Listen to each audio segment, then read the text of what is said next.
ঝুমকি এবং রুমার প্ল্যান ভেস্তে দিয়ে ছুটিকে মুক্তি করে নিয়ে যায় অভি।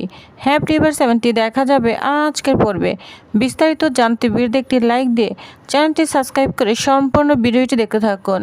গল্পের শুরুতে আমরা দেখতে পাবো ঝুমকি, রুমা এবং তার লোক মিলে একটা কোল্ড স্টোরেজের ভিতরে নিয়ে এসেছে, যেখানে বরফ দিয়ে একদম চারিদিকে আটকানো। ঝুমকি তখন ছুটিকে ধরে বলে, ছুটি রে, এবার আমি তোকে কোল্ড স্টোরেজের ভিতরে নিয়ে যাব, নিজে নিয়ে যাব। অভিকে বিয়ে করছিস তাই তো, আর আমাকে বাড়ি থেকে গায়েব করে দিয়েছিস। এর সব কিছু হিসাব আমি আজকে নিব। তুই দেখ না তোর সঙ্গে কি কি হচ্ছে, তোকে না কেউ বাঁচাতে আসবে না। এই বলে ছুটিকে ঝুমকি টানতে টানতে একদম বরফের রুমের ভিতর নিয়ে যায়। তখনই ওইখানে রুমা এবং তার দাদা সবাইকে দেখা যায়। রুমা তখন বলে, দাদা এখানে আর বেশিক্ষণ থাকা যাবে না। তখনই দেখা যায় ছুটির জ্ঞান চলে আসে। ঝুমকি যখন চলে যাবে, ঝুমকির পাটা ধরে রাখে ছুটি। চমকে যায় ঝুমকি, বলছে কি ব্যাপার, ও আমাকে দেখে ফেললো নাকি? তখন রুমা বলে, দাদা আর সময় নষ্ট করা যাবে না। তখন রুমার দাদা বলে, হ্যাঁ ঠিক বলেছিস, চল চল এই দরজা তালা মার, তাতে তালা মার। তখন দরজাটা তালা মারিয়ে দেয় আর গুন্ডাদের বলে যায় সবার জন্য এখানে পাহারা থাকে। তখন ঝুমকি খুব খুশি হয়ে যায়, বলছে কি প্ল্যান করেছেন, এবার ছুটি না নিস্তার নেই, একেবারে ঠান্ডায় জমে লাশ হয়ে যাবে। এদিকে ছুটি বলছে, কোথায় এসেছি, আমার এরকম কেন লাগছে, আমার খুব ঠান্ডা লাগছে। আর উকিল ছাড় করে ডাকতে থাকে। এদিকে অভিও ইনডোর লোকেশন অনুযায়ী ছুটির ওইখানে চলে এসেছে।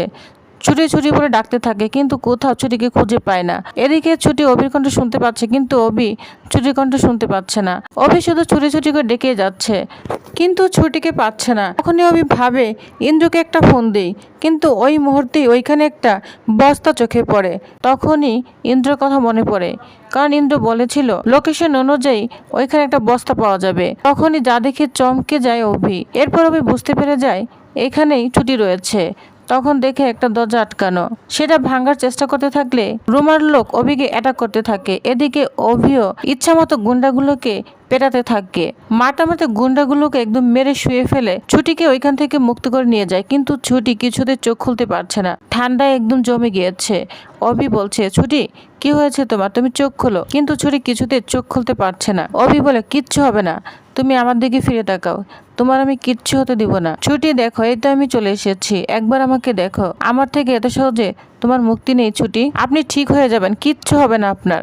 এটা বলে অভি ছুটিকে ভালো করার চেষ্টা করছে, কিন্তু কিছুতেই ছুটি ভালো হচ্ছে না, চোখ মেরে তাকাতে পারছে না। অভি তখন মনে মনে প্রতিজ্ঞা করতে থাকে, আজকে আপনার সঙ্গে যে বা যারা এগুলো করেছে তাদের প্রত্যেকটা করা হিসাব আমি নিব, এটা আমার প্রতিজ্ঞা। এটা বলে অভি ছুটির দিকে একদম করুণ দৃষ্টিতে তাকিয়ে আছে, কিন্তু ছুটিকে সে কিছুতেই ভালো করতে পারছে না। এদিকে বাড়ির সবাই অভিকে নিয়ে চিন্তা করছে এবং ছুটিকে নিয়ে, কেন অভি এবং ছুটি এখনো বাড়ি ফিরছে না। অভির বাবা ফোন করে যাচ্ছে। তখন রিহানকে বলে, কিরে ফোনে পেলি? রিহান তখন বলে, না পাচ্ছি না তো, বিজি দেখাচ্ছে। এদিকে অভির মাও খুব চিন্তা করছে। তখন ঠাম্মি বলে, এত চিন্তা করছে কেন বৌমা এখন? আমি বলেছিলাম না ছেলেটা বিপদে পড়বে, তখন তো কথা শুনুনি। অভির মা তখন বলে, হিরণময়কে একটা ফোন দাও না, যদি কোনো খবর পাওয়া যায় তাহলে তো খবর জানা যেত। তখন রাগ হয়ে যায় অভির বাবা, বলছে এখন কেন বলছো, সে আমাদের উপর রাগ হয়ে আছে, সে কিছুতেই ফোন ধরবে না। এদিকে অভির ফ্রেন্ড এবং উকিল সবাইকে ফোন করলাম, কেউ তো ফোন ধরছে না, সবাই চিন্তা করছে।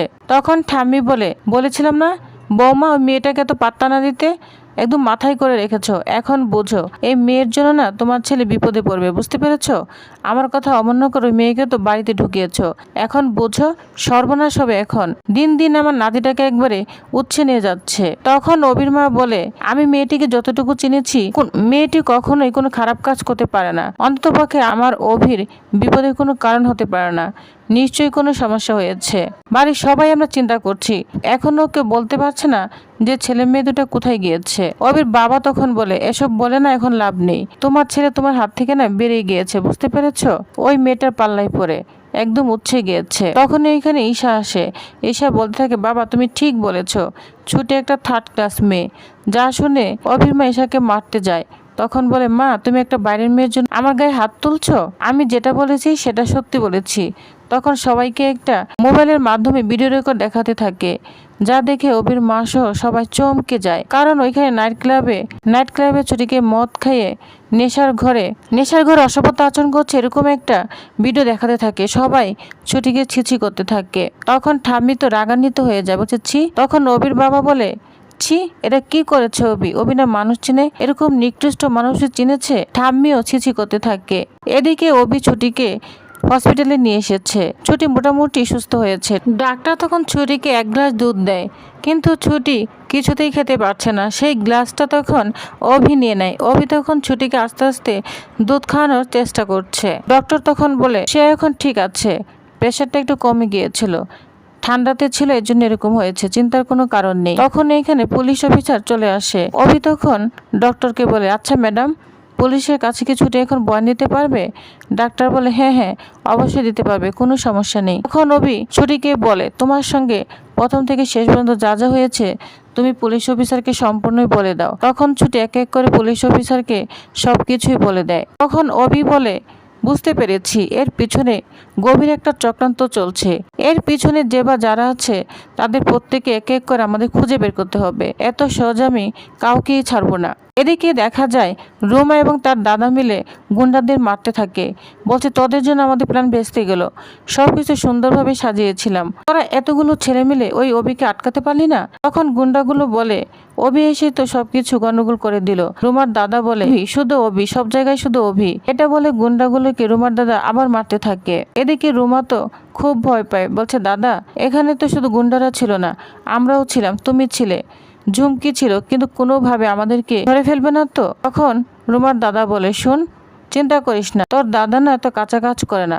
গোল্ড স্টোরেজ আশেপাশে কোথাও কোনো সিসিটিভি নেই, তাই ওরা কিছুতেই আমাদেরকে ধরতে পারবে না। তখন রুমা অনেক খুশি হয়ে যায়। এদিকে ঝুমকিও খুশি হতে থাকে। এদিকে সমস্ত ঘটনা এদিকে ছুটিও বুঝতে পেরেছে। তখন বলে, যদি এই সমস্যায় হয় তাহলে আমি আমার বাবাকে নির্দোষ প্রমাণ করার জন্য সব সীমা ছাড়িয়েছি। এটা উকিল ছাড়ের চেয়ে বেশি ভালো কেউ জানে না, তাই অপরাধীগুলোকে আমি এত সহজে কিছুতেই ছাড়বো না। অভি তখন বলে, নেক্সট হিয়ারিংয়ে এদিকে আমার হোমওয়ার্ক আর বেশি করে স্ট্রং হবে। শঙ্কর রায়কে ভয় পাওয়া এত সহজ নয়। এদিকে বাড়ির সবাই এই ভিডিও দেখে ছুটির প্রতি সবাই রাগ হতে থাকে। তখনই দেখা যায় অভি ছুটিকে নিয়ে বাড়ি চলে এসেছে। ঠাম্মি তো অভি এবং ছুটিকে একসঙ্গে দেখে চিৎকার করে উঠে বলছে, ওইখানেই থাকো, এই মেয়ে বাড়ির চৌকট কিছুতেই পেরোতে পারবে না। তখনই সবাই অভিকে ছুটির সেই ভিডিওটা দেখাতে থাকে, যা দেখে অভি অবাক হয়ে যায়, কারণ অভি সব বুঝতে পেরেছে এগুলো সব নেশা করিয়ে ইচ্ছা করে প্ল্যান করে করিয়েছে। ঠাম্মি তখন বলে, এই মেয়েকে আমি কিছুতেই বাড়িতে আর ঢুকতে দিব না, আর সহ্য করবো না এই মেয়েকে। এদিকে অভির বাবা অভিকে অনেক রাগ করতে থাকে, বলছে তোমাকে বলেছিলাম না এই মেয়েকে বাড়িতে না ঢুকাতে, এই মেয়ের জন্য তুমি বিরাট বিপদে পড়তে যাচ্ছিলে, তখন তো কথা শুনোনি। এই অশুভ মেয়ে কিছুতেই এই বাড়িতে ঢুকবে না, তুমি এক্ষুনি এই মেয়েকে বাড়ি থেকে চলে যেতে বলো। যা শুনে অভি তো অবাক হয়ে তার বাবা দিকে তাকিয়ে আছে। এদিকে চুমকি মিটিয়ে মিটিয়ে হাসতে থাকে। তো ভিউয়ার্স, তাহলে কি হতে চলেছে নেক্সট আকর্ষণীয় পর্বে? অভি কি পারবে ছুটিকে নির্দোষ প্রমাণ করতে? তো নেক্সট আকর্ষণীয় পর্বে কি হতে চলেছে তো জানতে অবশ্য আমার সাথেই থাকুন। ধন্যবাদ।